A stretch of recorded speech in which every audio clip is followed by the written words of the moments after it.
Good morning. Very, very quick video. Do you ever think that you need a salesperson? Or maybe you think that you need to be better at sales so you can bring in more money. Well, maybe you do. But I'm doing this quick video now before I'm about to do a consulting coaching session with a new client where we're going to go through and teach him how to sell without selling, specifically the 7-pillar business sales growth system. Because he, like so many people that I speak and see, and I once thought is, I need a salesperson. So after we had a conversation, he got very present to the fact that yes, he may need a salesperson because he's not naturally built to do that part of what he needs to do in his business to get more clients in. But what I got him present to is the fact that there's a lot more that we need to do as part of that objective.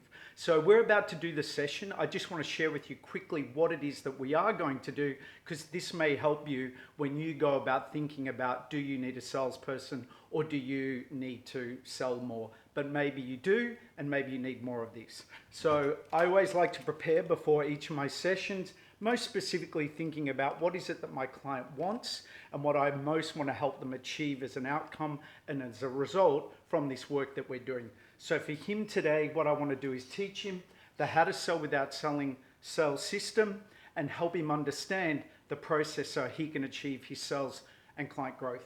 So very quickly, what is it that we are going to do? We're going to look at pillar 1, which I call being extraordinary, which is what is his mindset around being able to now go out. He's left a corporate job, CEO, he's now going out to be a consultant. So what is his mindset about shifting from an employee mindset into a self-employed mindset, and me sharing with him some psychological tricks and processes to give him those confident self-management tools so he can go and do that with more confidence and not let fear stop him so much. What is his targets and goal? How much money does he want to make? How many clients does he need in, as I say, his niche category that he is going to focus on to go and get in front of and do his best with these skills to enroll into happy paying clients. And then the system that he would use to track his activity, because we need to measure what we're doing, right? If we're going to be extraordinary.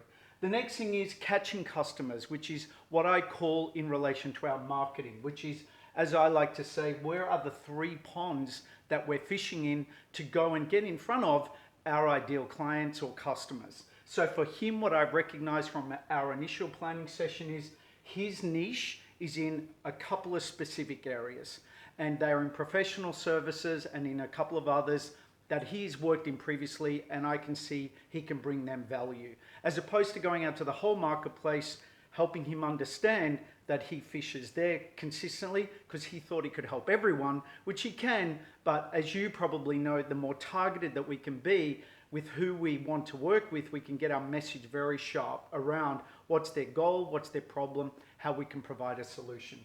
I suggest to him that it's going to be LinkedIn and Twitter is his marketplace. He has a referral network, I'm pretty sure. So I'm going to have him focus in these areas for where he's going to be focusing to catch customers.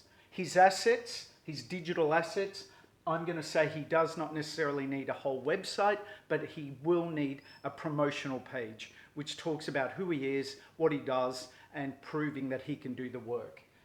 Social media profile on these social media platforms is critical. Obviously, that would link back to his promotional page. And then his email database, because I see for him, he can provide a lot of value to his niches through value newsletters, short reports, white papers to help build his credibility. So that's number 2.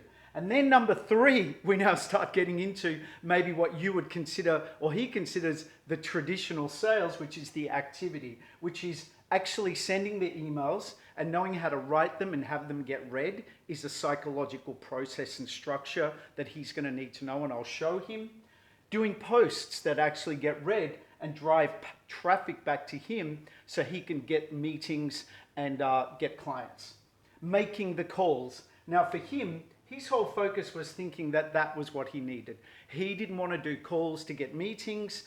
He wanted someone to get calls. But as I had him realize, it's a whole process if he really wants the result And that's just one piece of the cake if we're going to make a beautiful cake, okay? And we will talk about that. Maybe it's not him, and it probably won't be to do the initial introductory calls to get his meetings, which we'll work on, and a script to do that. And then the consult to enroll process, which is where he goes in and does what I call my business review growth planning session, which is really a structured approach to determining our clients' needs, wants, and outcomes if we were to work with them, determines the value and the ROI that we would want to have them achieve if we work with them or they buy our products and services, and then getting agreements on where we're going. Are we starting the work? Are we getting the business? Are we going to proposal? Or have we agreed it's not a good fit?